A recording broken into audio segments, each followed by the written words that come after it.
memulai kegiatan pembelajaran kita, terlebih dahulu kita berdoa dulu ya. Silakan siapa yang memimpin doa?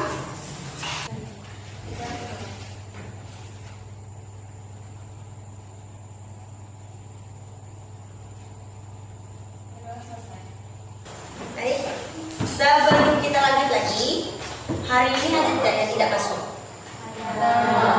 Berapa orang? 2 orang. Siapa? Pada masa dan Wayan.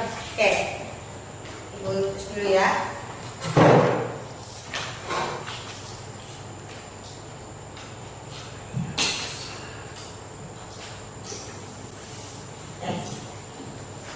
Apa keterangannya? Izin. Izin. Oke. Kita lanjut ya. Sebelum kita masuk ke pelajaran kita, Ibu akan sampaikan terlebih dahulu materi kita hari ini. Sebelumnya kita sudah mempelajari tentang siklus air.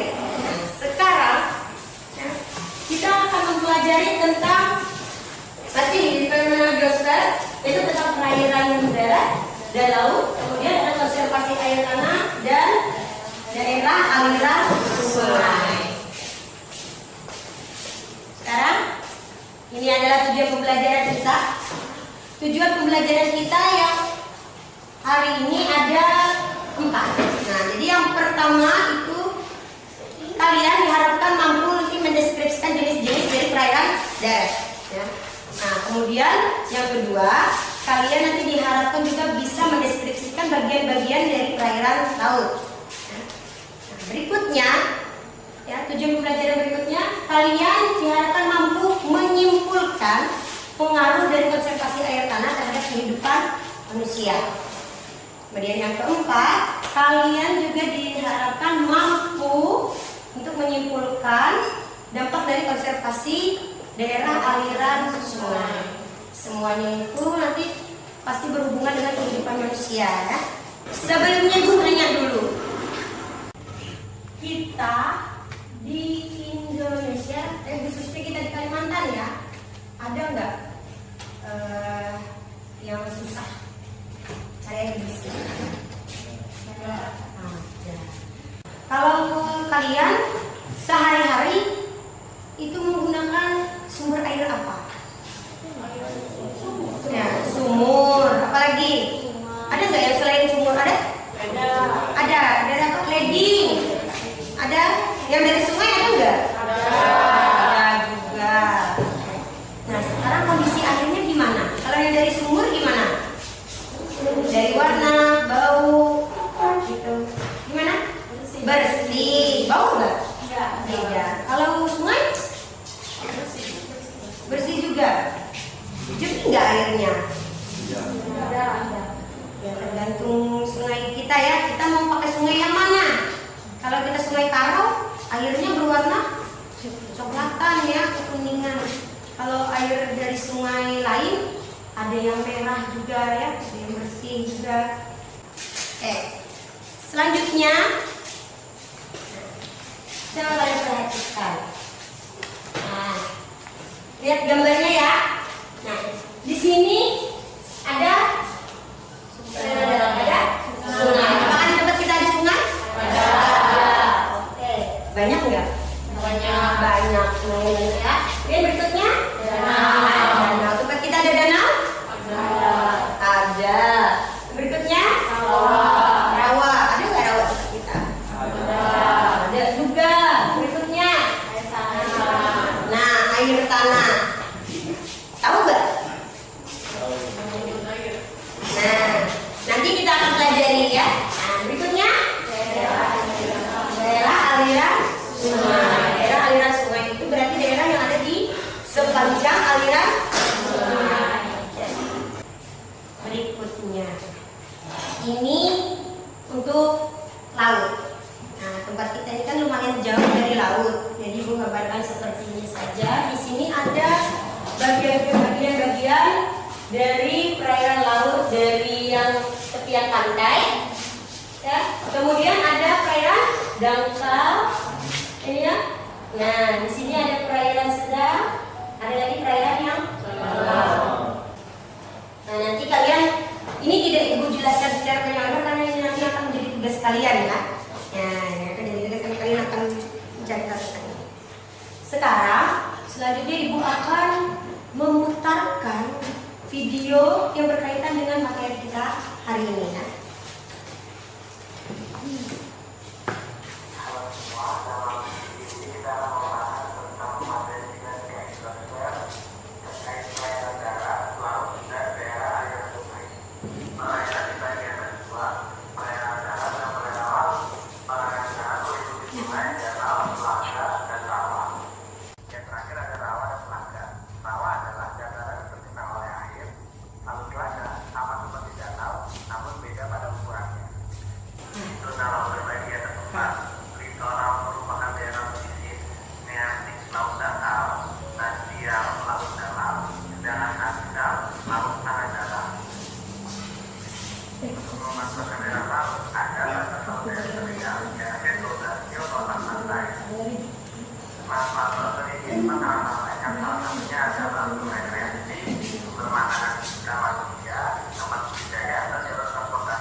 Tadi video pembelajaran tentang perairan darat, laut, konservasi air tanah dan juga konservasi daerah aliran sungai. Sekarang, ya, ibu mau tanya dulu, ada nggak sih permasalahan di tempat kita ini yang berhubungan dengan air tanah, sumber air itu tadi? Apa sih masalahnya? Aliran sungai. Penebangan pohon dekat aliran sungai. Oke. Ada apa lagi kira-kira masalahnya? Nah, kalau jenis-jenis air darat tadi, perairan darat tadi, ada nggak masalah di tempat kita? Pasti sungai tadi pasti ya.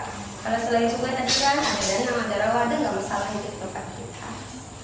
Ada masalah dengan danau, dengan rawa, sungai? Ada? Ada juga.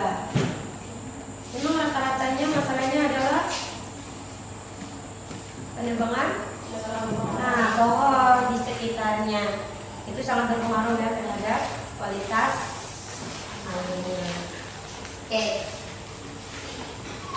Sekarang ibu akan bagikan kalian ke dalam beberapa kelompok.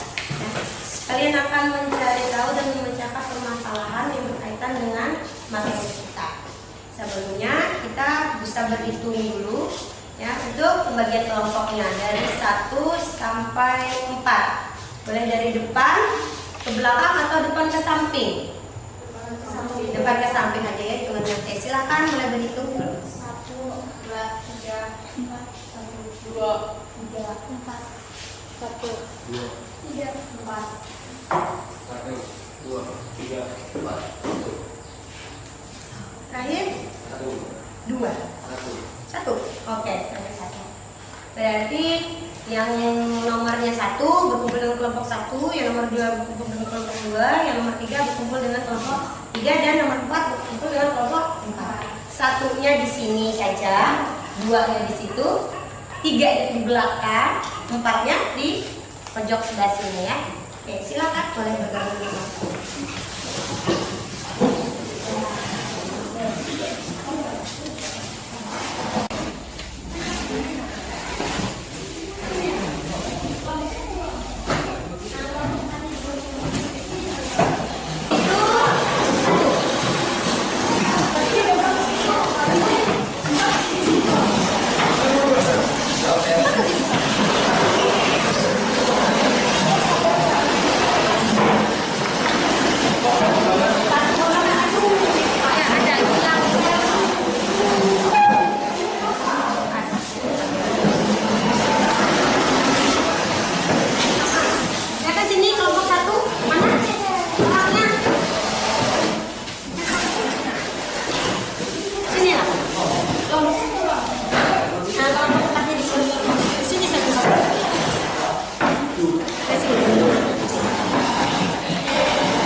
tugasnya ya, tugas kelompoknya. Kelompok satu, dua.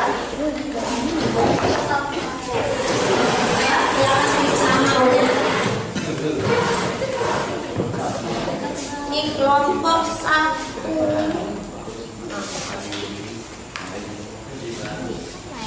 Kelompok tiga. Ini kelompok empat.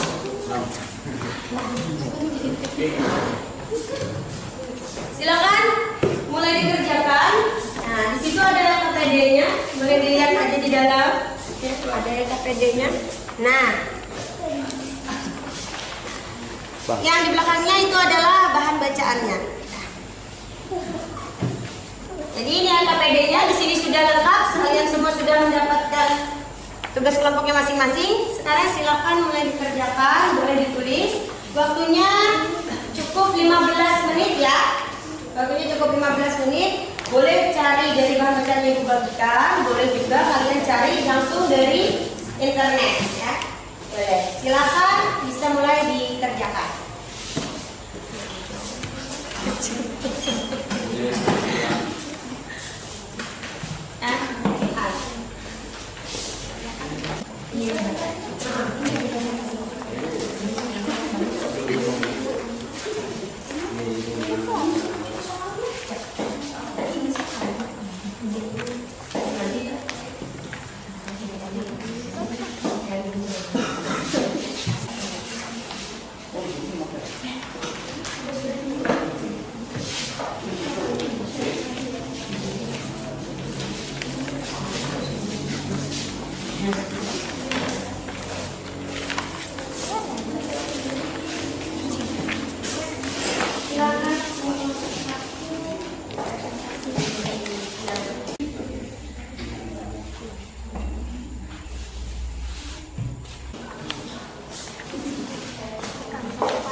Oke, waktunya tinggal 10 menit ya. Silakan.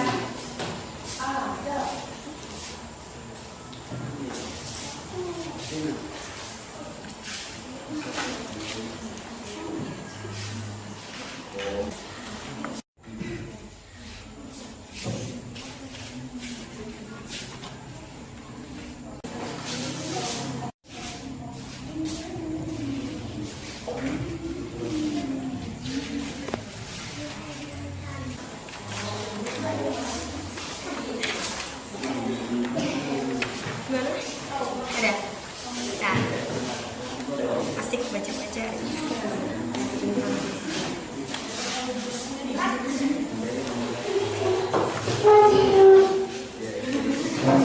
5 menit lagi ya. Sudah ada yang selesai? Sudah. Oke.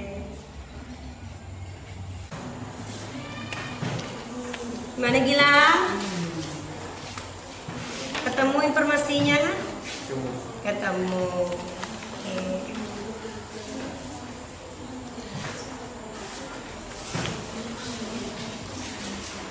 Mana kalau 4 sudah ketemu.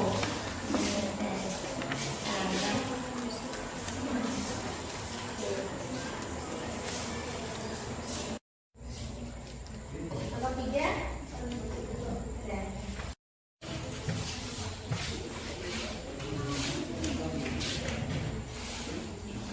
Nomor 2. Ya, beres ya. Aman. Sudah semua?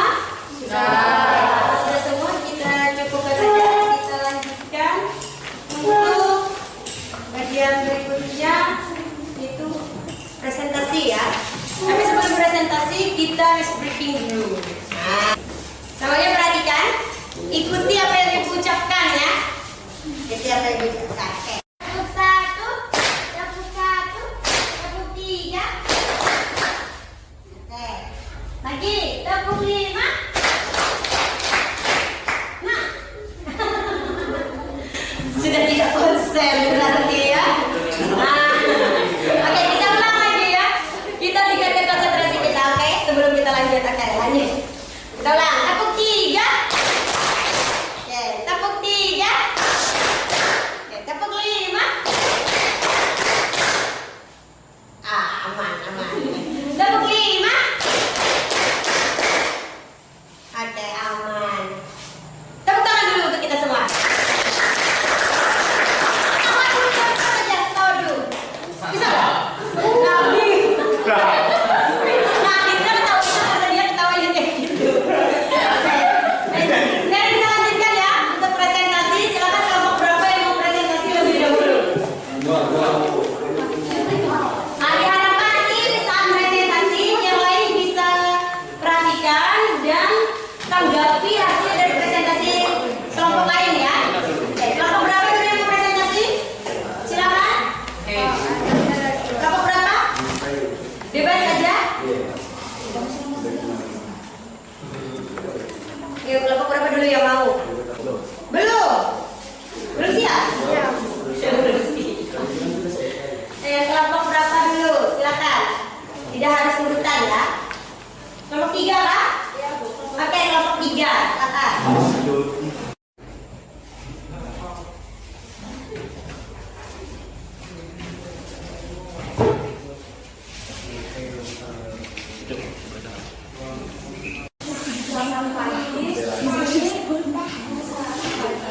Kami dari kelompok 3 di sini kami akan mempresentasikan hasil diskusi kami tentang konservasi air tanah. Sebelum masuk ke hasil diskusi kami, di sini kami memperkenalkan diri. Nama saya Stefani Dena Kulia. Nama saya Ria. Nama saya Maya Bulanti. Kita masuk ke hasil diskusi kami. Konservasi air tanah. Secara sederhananya, konservasi air merupakan pengelolaan air untuk menjamin penempatan yang bijaksana dan menjamin kesinambungan ketersediaan air dengan tetap memelihara serta meningkatkan mutu air. Upaya konservasi ini harus dilakukan karena kebutuhan makhluk hidup akan air sangatlah tinggi dan manusia sangat bergantung dengan air. 1. Perlindungan dan pelestarian sumber air. Kegiatan ini dimaksudkan sebagai upaya menjaga keberadaan dan mencegah terjadinya kerusakan kondisi dan lingkungan air. Metode yang dapat dilakukan untuk konservasi air melalui perlindungan dan pelestarian sumber air, diantaranya yaitu menetapkan kawasan lindung air tanah dan menetapkan zona perlindungan sumber air baku yang berasal dari mata air atau air tanah. 2. Pengawetan dan penghematan air. Metode konservasi air ini bertujuan untuk menjaga kualitas air, sehingga konservasi air ini ditunjukkan untuk para pengguna air. Beberapa kegiatan yang dapat dilakukan diantaranya yaitu menampung air hujan yang lebih dan menguatkan untuk keperluan rumah tangga bukan konsumsi. 1. Keseimbangan alam terjaga. Penjelasan dari manfaat ini adalah ketika air secara kuantitas dan kualitas secara fungsi air dapat dijaga sesudah bahkan menjamin pula perbaikan mutunya. maka kehidupan makhluk hidup di bumi akan tetap terjaga. Dan tanah. 4. Menjaga ketersediaan air untuk pertanian.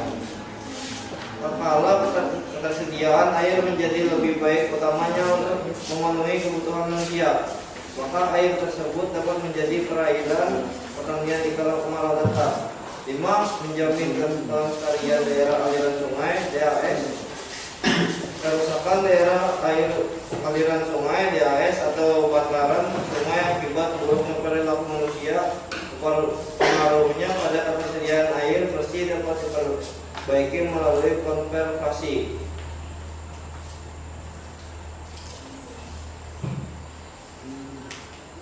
Kami di sini membuka sesi tanya jawab. Ada yang ingin bertanya? Ada. Oke, silakan yang mau bertanya, sebutkan kelompoknya dulu, kemudian ajukan pertanyaan. Di sini saya ingin bertanya, apakah saat ini di tempat kita memerlukan konservasi air tanah? Silakan, atau mau langsung dijawab? Langsung jawab. Oke, langsung jawab, silakan. Menurut kami, ya, konservasi air tanah diperlukan untuk menjaga kualitas air dan kualitas air tanah untuk memenuhi kebutuhan manusia. Karena kalau dipakai terus-menerus, kita bisa saja kekurangan air bersih sehingga diperlukan konservasi. Bisa diterima? Bisa. Ada yang ingin bertanya lagi? Silakan. Ada lagi yang mau bertanya? Ada yang mau bertanya untuk kelompok 3? Oke, ada dari kelompok. Nama saya Sofia Christine. Di sini saya perwakilan dari kelompok 4 ingin bertanya, mengapa di Jawa dan daerah lain di Indonesia mengalami krisis air bersih? Di sini saya akan menjawab. Kondisi musim kemarau, konservasi air tanah menyebabkan jumlah air bersih menurun akibat kekeringan. Apakah bisa diterima? Ya. Jadi intinya semuanya berhubungan dengan konservasi air tanah. Apakah tempat kita tadi perlu? Perlu juga, karena kalau terus-menerus kita ambil dari sumur, belum tentu juga ada sumber mata airnya secara terus-menerus ya. Oke, ada lagi nggak? Ada lagi?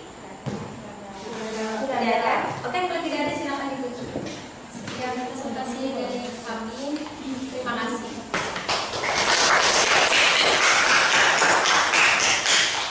Oke, silakan nomor 2.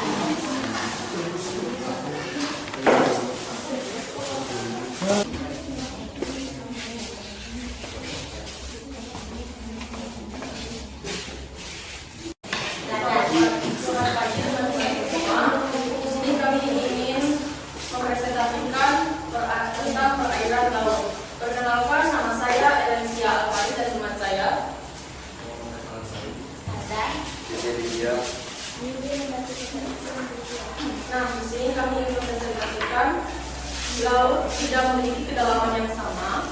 Ada laut yang dangkal dan ada laut yang dalamnya mencapai ribuan meter. Berdasarkan kedalamannya, laut dibedakan menjadi 4 bagian, yaitu zona laut littoral, laut zona meterik, laut zona medial, dan laut zona abisial. Yang kedua adalah laut zona littoral. Zona littoral juga disebut dengan zona parasit atau zona pasang surut. Laut zona littoral berada di antara garis air laut pasang dan garis air laut. Berdasarkan letaknya, pada saat itu laut pasang, zona ini tergenang air laut. Sedangkan pada saat air laut surut, zona ini menjadi dataran. Dasar laut juga proses fotosintesis berjalan dengan baik. Zona laut terbuka kaya akan beragam jenis ikan dan vegetasi laut. Laut zona batia. Zona batia juga sering disebut dengan laut dalam. Zona ini memiliki kedalaman 200-250 meter dengan lereng curam. Relief dalam dasar laut wilayah ini tidak dapat ditembus sinar matahari sehingga kehidupan organisme laut tidak sebanyak laut zona neritik. Benar siang luar disebut sebagai laut dalam. Laut dalam siang memiliki kedalaman lebih dari 2.900 meter. Temperaturnya sangat tinggi. Kondisinya yang gelap membuat tidak ada tumbuhan yang mampu bertahan hidup. Namun di tempat ini, di palung dan lubuk laut ada beberapa binatang yang dapat mengeluarkan cahaya dari ujungnya. Sekian dari hasil presentasi kami dengan tema perairan laut. Jika ada pertanyaan di sini kami ingin membuka sesi tanya jawab.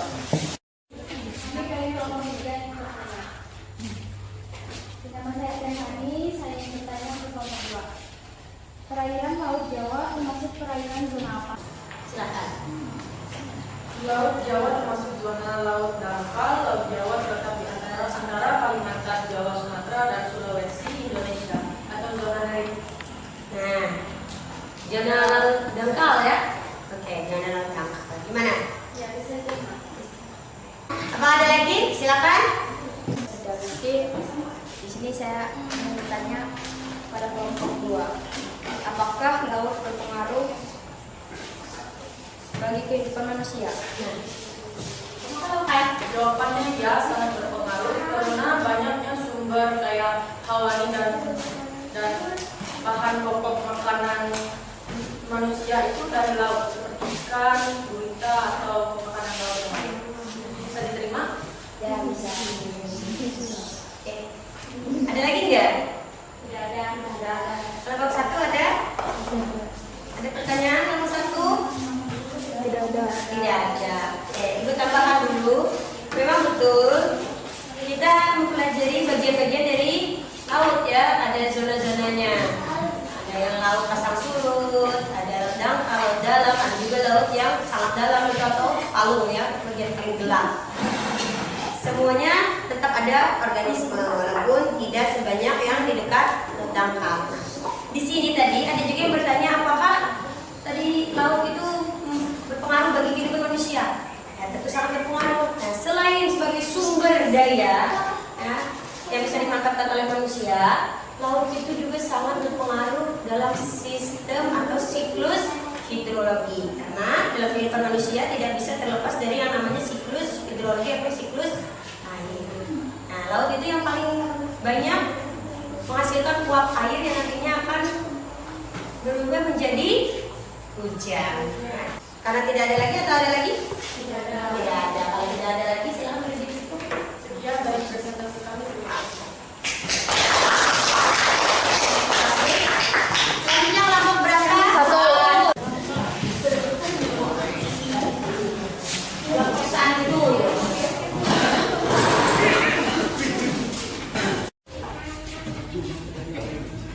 Silakan, siapa yang mau silakan.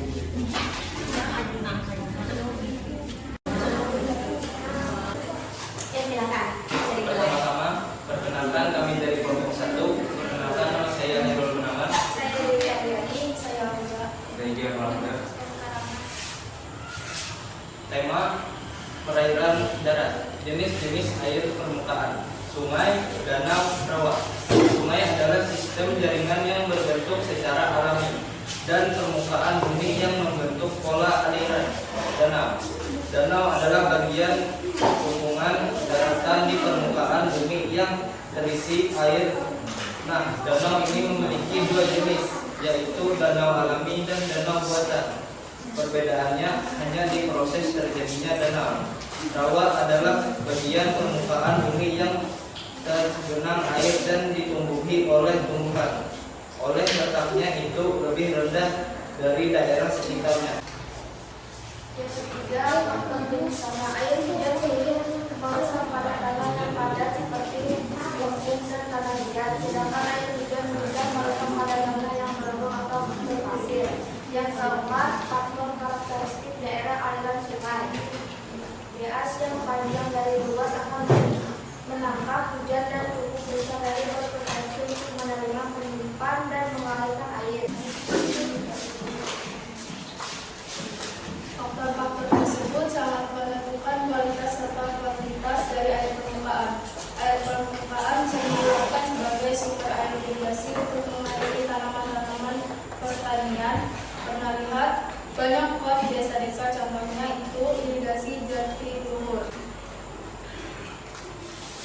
Terdapat dua lapisan pada air tanah, yaitu satu, lapisan aquifer bebas. Lapisan ini dapat menampung dan meloloskan air. Untuk letaknya sendiri berada dekat dengan permukaan tanah. Jika manusia membangun pemukiman di atas tanah garing yang jarang vegetasi, kemudian jauh dari aliran air, maka sudah dipastikan akan kesulitan mendapat air dengan kualitas bagus. Sekian dari presentasi kami dan kami di sini ingin proses tanya jawab. Silakan kalau ada yang mau bertanya untuk kelompok 1, silakan. Apa perbedaan perairan permukaan dan perairan tanah? Nah, pertanyaannya apa perbedaan perairan permukaan dengan perairan tanah? Lokasinya air permukaan berada di bagian luar kerak bumi atau di permukaan bumi, contohnya sungai, rawa, dan danau. Sedangkan air tanah berada di dalam atau di bawah kerak bumi. Gimana bisa diterima? Nah, Ada lagi yang ada lagi? Dan dari kelompok 2 ingin bertanya, apa perbedaan rawa dengan danau? Terima kasih.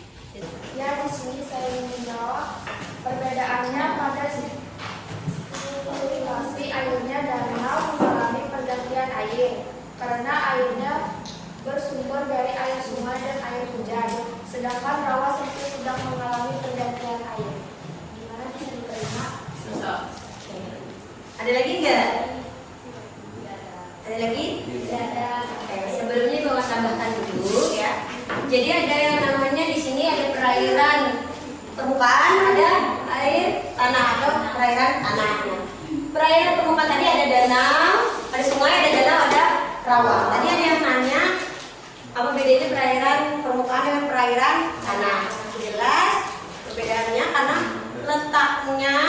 Kalau perairan permukaan itu yang ada di atas permukaan bumi atau di atas kerak bumi. Nah, kalau yang perairan tanah itu berada di dalam atau di bawah lapisan kerak bumi. Bahkan tadi ada juga yang air tanahnya itu yang di bawah lapisan kedap air ya. Nah, lapisan kedap air. Kalau sudah boleh ditutup aja. Sekian dari presentasi kami. Terima kasih. Selanjutnya kelompok terakhir silakan.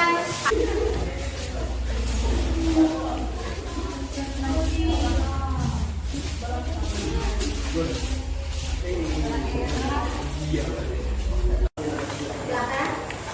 Dimulai. Di sini kami dari kelompok 4 ingin mempresentasikan dengan tema konservasi daerah aliran sungai.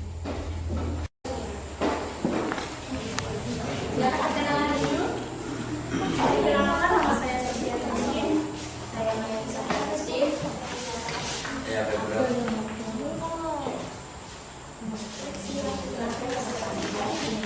Seiring berjalannya waktu, fungsi daerah aliran sungai atau DAS mulai berubah.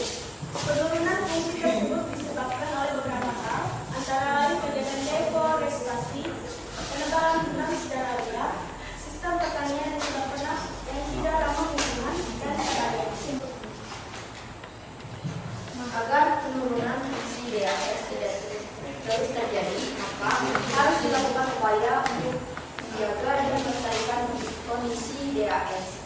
Salah satunya dengan cara konservasi DAS, dan juga pengertian daerah aliran sungai DAS, serta mereka merupakan aktor utama yang memanfaatkan sumber daya alam di sekitarnya. Perbedaan Indonesia dan sekitar Brazil dalam meningkatkan kesadaran dan pengakuan terkait lingkungan dan pelestarian terhadap sumber daya alam dan DAS. Pengelolaan sumber daya alam, lahan, hutan dan air. Sumber daya alam, lahan, hutan dan air berkaitan erat dengan gas. Baik, di sini kami membuka sesi tanya jawab. Jika kelompok lain ingin bertanya, Ada. Silakan kelompok 1. Di sini saya mewakili dari kelompok 1 ingin bertanya bagaimana cara agar daerah aliran sungai tetap terjaga. Nah, Baik, di sini saya menjawab dari satu, menjaga kelestarian lingkungan di daerah DAS atau DAS. Dua, tidak membuang sampah sembarangan. Tiga, tidak membangun bangunan di daerah aliran sungai. Sekian, terima kasih. Apakah bisa diterima? Bisa. Oke, ada lagi? Nah, itu kelompok dua. Kelompok 2. Menurut kalian bagaimana kondisi di daerah aliran sungai di sini? Baik, di sini saya akan menjawab. Di daerah kita, daerah aliran sungai masih belum terjaga dengan baik, sehingga ada bagian longsor ada di bagian rumah yang menjadi tempat pembuangan sampah. Ya, dari saya, apakah bisa diterima? Bisa. Ada lagi nggak? Ada. Tidak ada. Oke, yang itu tambahkan dulu. Ya. Jadi pertanyaan dari kelompok 1 tadi, bagaimana cara konservasi daerah aliran sungai. Jadi tadi sudah dijelaskan dari hasil diskusi mereka. Salah satu cara yang paling mudah yaitu dengan menanam kembali atau penghijauan di daerah aliran sungai agar nanti daerah aliran sungai itu tidak mengalami erosi ataupun longsor, ya. Karena itu sangat sering terjadi. Betul, tempat kita ini masih sangat-sangat perlu ya yang namanya konservasi. Ada lagi? Ada lagi enggak? Kalau tidak silakan tutup aja. Baik, sekian presentasi kami dan ucapkan terima kasih. Nah, dari kelompok 1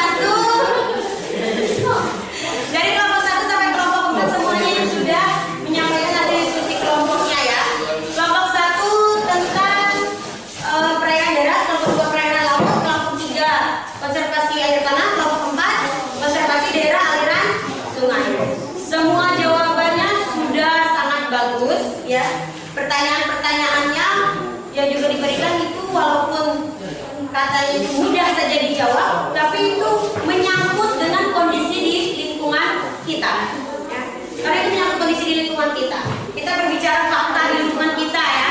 Lingkungan kita ini sangat-sangat sungai itu masih kurang ya untuk pelestariannya.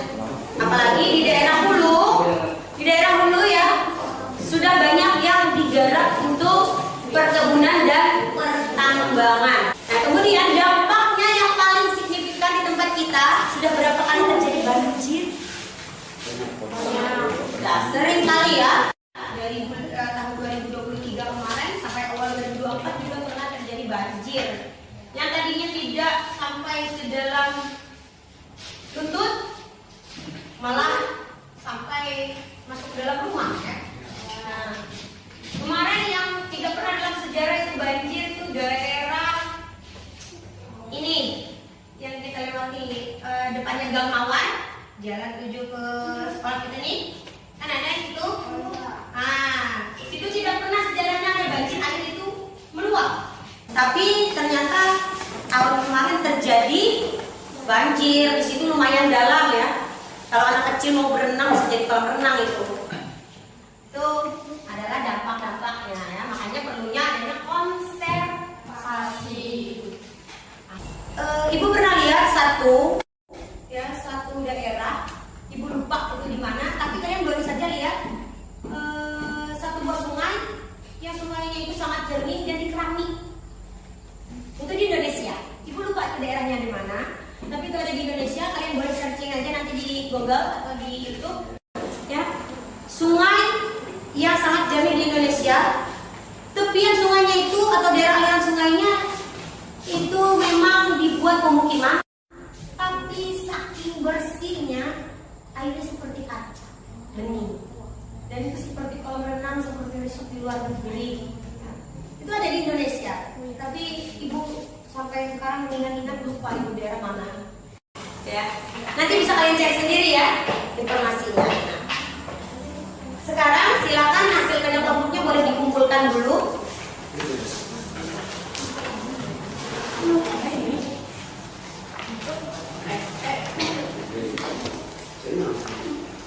Silakan dikumpulkan.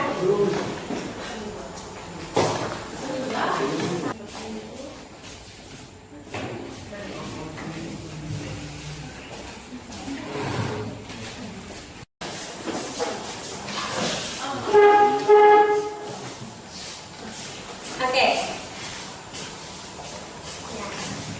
Sekarang kita sama-sama simpulkan dulu hasil pembelajaran kita hari ini. Kesimpulan yang pertama tentang perairan darat apa?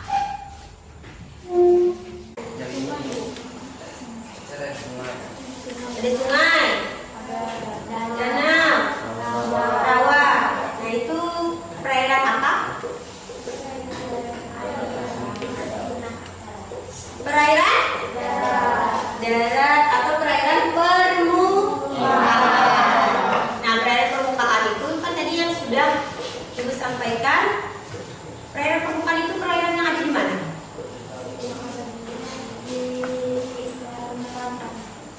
Di apa? Lokasinya tadi? Di atas. kerak bumi. Iya, di atas kerak bumi. Betul. Sekarang ada lagi perairan darat itu ada perairan. Kalau tadi ada perairan permukaan, ada satu lagi adalah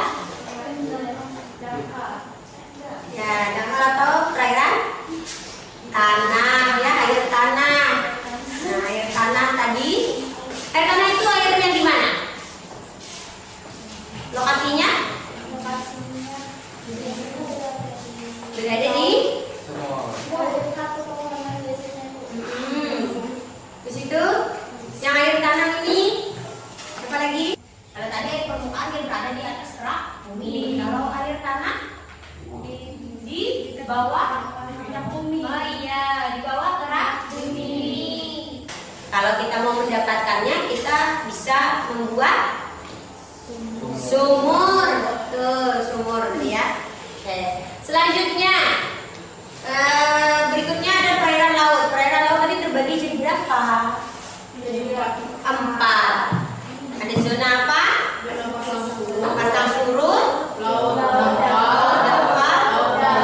dalam dan gelap.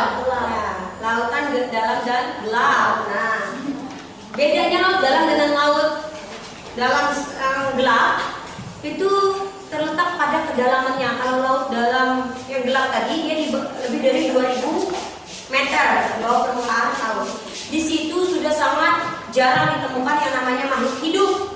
Nah, itu. Oke. Nah, berikutnya konservasi air tanah. Air tanah tadi kan konservasi itu kan artinya menjaga ya, melestarikan. Nah, untuk apa?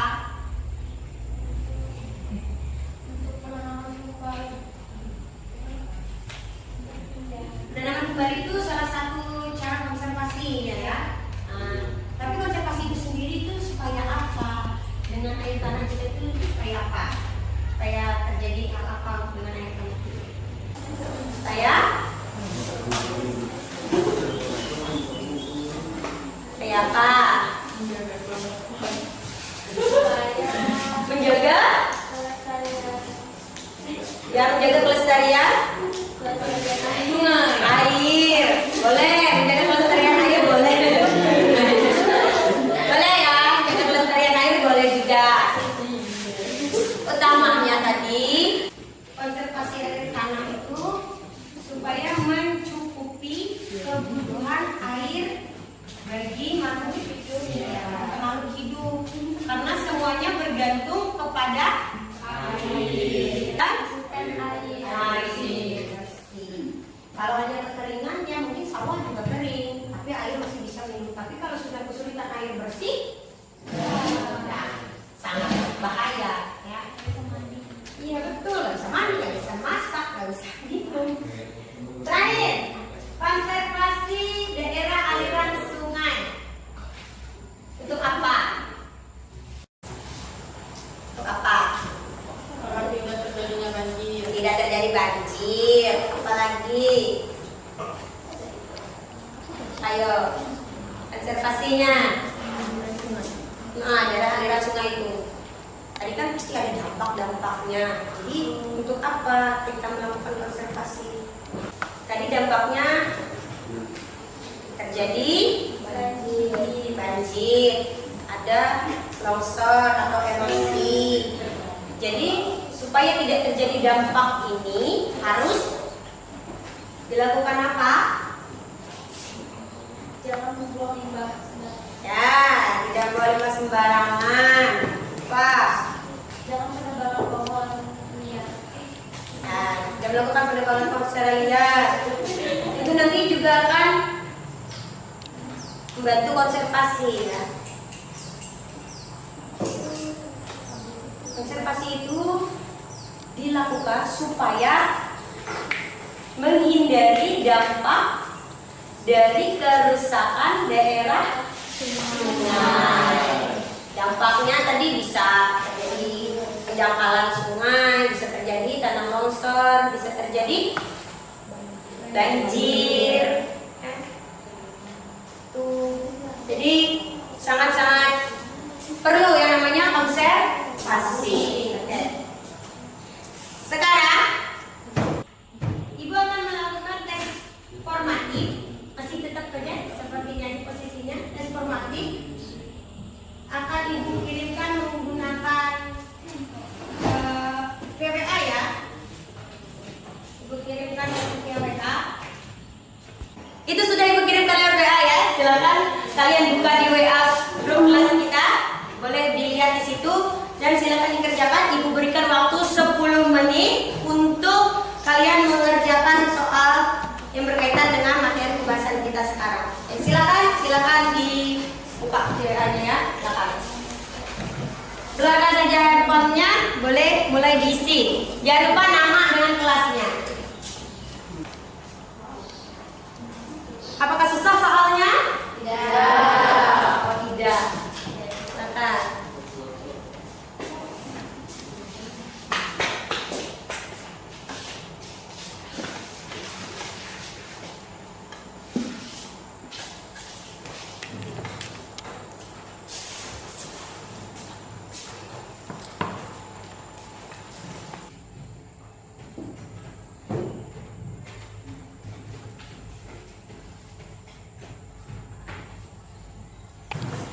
Oke, sudah selesai? Sudah selesai? Oke, sudah selesai. Boleh disimpan dulu handphonenya. Nanti sudah masuk aja di tempat Ibu. Ini ada sedikit salah. Bagaimana pembelajaran kita hari ini? Apakah menyenangkan? Menyenangkan. Apa yang bisa kalian ketahui dari pembelajaran, apa yang kalian dapatkan dari belajar kita hari ini? Kalian dapat ilmu apa? Lebih mengenal tentang perairan, darat, laut, dengan sungai. Oke. Apalagi? Dapat tahu cara penanganannya. Oke, cara penanganannya. Ada lagi? Dan juga dapat tahu cara melestarikannya. Oke, cara melestarikannya. Bagus. Apalagi? Mengenal pasang surut air laut. Ya, pasang surut air laut, zona-zonanya ya. Nah, bagian-bagiannya. Oke. Sekarang kalian mau mempelajari materi apa lagi selanjutnya? Ya, materi hidrosfer ini adalah materi terakhir ya, untuk di kelas 10. Jadi selanjutnya nanti kalian mau belajar tentang apa di masalah hidrosfer. Aliran laut itu sudah. Berarti apa? Nah, di Indonesia ini ada ya beberapa lembaga, ya, lembaga-lembaga yang dibentuk oleh pemerintah ataupun swasta untuk masalah air, ya, untuk masalah air. Itu ada lembaga-lembaganya. Apakah kalian mau cari tahu tentang lembaga-lembaga itu? Mau cari tahu nggak tentang lembaga-lembaga yang berurusan dengan perairan ini? Tahu? Oke, nanti di pelajaran berikutnya kita akan pelajari tentang bagaimana lembaga-lembaga di Indonesia ini menangani tentang perairan ya, baik itu perairan darat, laut, bagaimana cara konservasi dan lain sebagainya ya. Karena semuanya itu sudah diatur tadi dalam undang-undang. Silahkan bereskan barang-barangnya. Ya, kita akhiri pembelajaran kita dengan berdoa terlebih dahulu. Masih di tempat duduk aja, nanti aja dikembalikan ya. Silahkan berdoa dulu.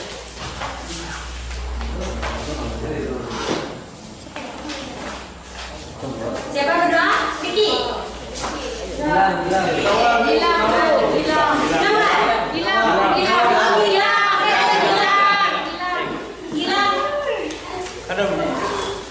Mengakhiri pembelajaran.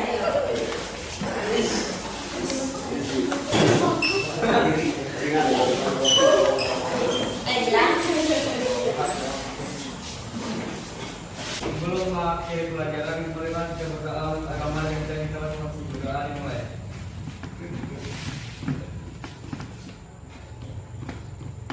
Berdoa selesai. Ibu akhiri dulu